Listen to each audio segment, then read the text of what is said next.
अमेरिकी राष्ट्रपति Donald Trump और इजरायली प्रधानमंत्री बेंजामिन नेतन्याहू के बीच हुई एक सीक्रेट मीटिंग ने पश्चिम एशिया में हलचल बढ़ा दी है। अब एक रिपोर्ट की माने तो ट्रंप ने संकेत दिया है कि अगर ईरान के साथ चल रही परमाणु बातचीत किसी नतीजे पर नहीं पहुंचती तो अमेरिका ईरान के बैलिस्टिक मिसाइल कार्यक्रम पर इजरायली सैन्य हमले का सपोर्ट करेगा। अब दिसंबर में हुई एक बैठक का हवाला देते हुए इस रिपोर्ट में बताया गया है कि ट्रंप ने नेतन्याहू को भरोसा दिलाया कि वॉशिंगटन इजरायल की सैन्य कार्रवाई के साथ खड़ा रहेगा। अब अमेरिकी राष्ट्रीय सुरक्षा अधिकारी इस बात की योजना बना रहे हैं कि इस संभावित हमले में अमेरिका किस तरह मदद कर सकता है और इसमें इजरायली लड़ाकू विमानों को हवा में ईंधन उपलब्ध कराना और हमले के लिए सुरक्षित हवाई मार्ग सुनिश्चित करने जैसे जो महत्वपूर्ण पॉइंट्स हैं वो शामिल है।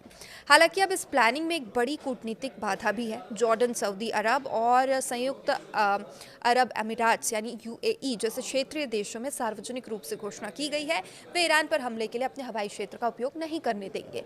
अब इन देशों को डर है कि सीधा टकराव पूरे क्षेत्र को युद्ध की आग में झोंक सकता है और जिससे उनकी सुरक्षा और उनकी अर्थव्यवस्था यानी इकोनॉमी को खतरा है।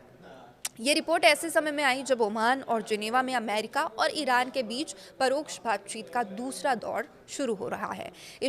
ईरान के विदेश मंत्री अब्बास अंतर्राष्ट्रीय परमाणु ऊर्जा एजेंसी के प्रमुख राफेल ग्रासी से मिलने वाले हैं और वर्तमान में सबसे बड़ी चिंता ईरान के पास मौजूद 400 किलो से अधिक समृद्ध यूरेनियम है जिसका उपयोग परमाणु हथियार बनाने में किया जा सकता है।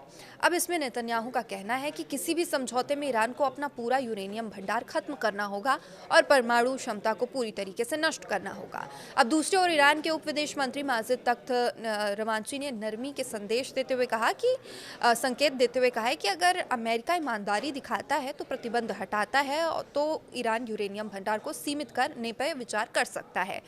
अब डोनाल्ड ट्रंप फिलहाल कूटनीति को मौका दे रहे हैं, लेकिन उनकी चेतावनी भी क्लियर दिखाई देती है कि बातचीत की विफलता का अंजाम बहुत बुरा हो सकता है।